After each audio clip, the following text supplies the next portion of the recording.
We live in a world of artificial experiences. Artificial food, artificial reality, artificial air, artificial entertainment, artificial connections. We got so used to it that we don't even know what's real anymore. Boredom isn't a thing anymore. Infinite artificial entertainment is at our reach.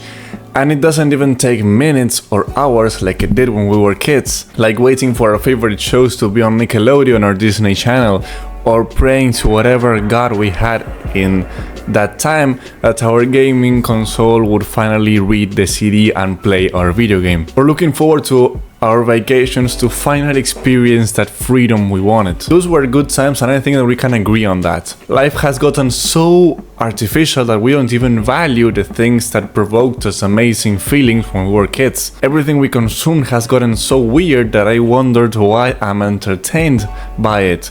Like a podcast clip of a bald man yelling to the microphone with the bottom half of the screen with a GTA car jumping around and subtitles with flashy animations and sound effects and a Chad music theme. And this is what I want to be entertained by, or I desperately want to feel the same that I did when I was a kid.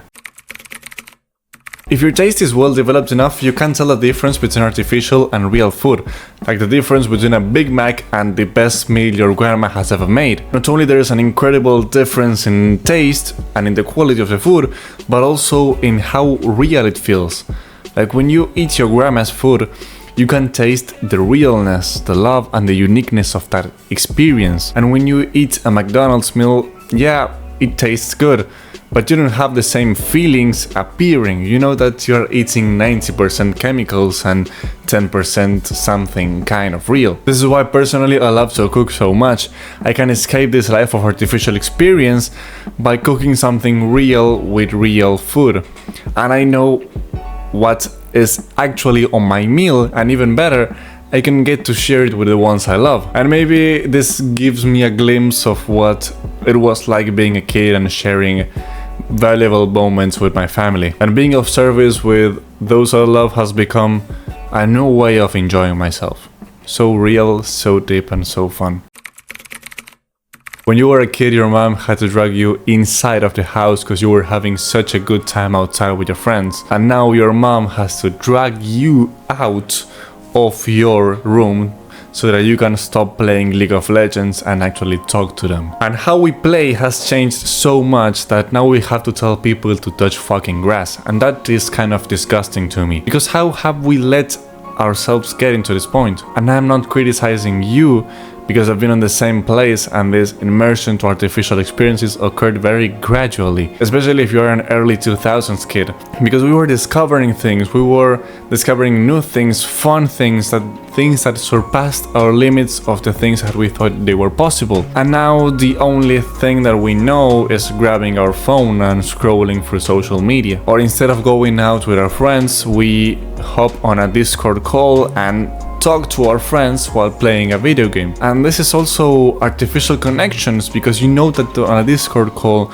you won't feel the same as if you actually were with your friends together in real life. I think that the thing that worries me the most about living in a world of artificial experiences is artificial sex. You and I know what I mean by this. Porn consumption is at its all-time high. And even 8-year-olds are getting drawn up to this. Even young men and adults are getting deeper and deeper and deeper in this rabbit hole, thinking that it's normal to replace your need of getting to know people in real life with fucking pixels on a screen. And I know that porn makes you kind of feel good right now and relaxed, but you need to look at the bigger picture. You're literally compromising the love of your life for pixels on a screen, because you're taking away the desire of getting to know people. And can you realize how stupid is that? Nowadays we aren't used to postpone the reward because we get it instantly. But as a kid we had to postpone our rewards because there was no technology to give us everything we wanted as soon as possible. And do you feel more fulfilled nowadays? Or when you were a kid you felt more fulfilled when this entertainment came? Another thing that I can't stop thinking about is how social media makes us live for the gram. We want to go to the aesthetic place to take pictures or go on vacation to that cool spot that will show people how cool our lives are. And I say this as a YouTuber, which may seem a little bit ironic because it's my job to look good in front of you. But it seems so unnatural to me to live in this kind of way that I have trouble like being aesthetic or taking pictures or just living a flashy lifestyle. I just want to enjoy time with my friends and family when I go to cool places, and I don't want to take fucking pictures. Most of the pictures that you will see on Instagram are either with my friends or are kind of casual pictures. I refuse to live an artificial life like most people out there, that they take every single picture with every single detail to look their best on Instagram while their real life is fucking bullshit. Because living for a picture is not a cool way to live. And I found that the solution to stop being or to stop living for the gram is to just be yourself and only take pictures to things that you find actually cool. Not because they're aesthetic or they would look good on your Instagram feed. Because if it's not real, it's not worth it.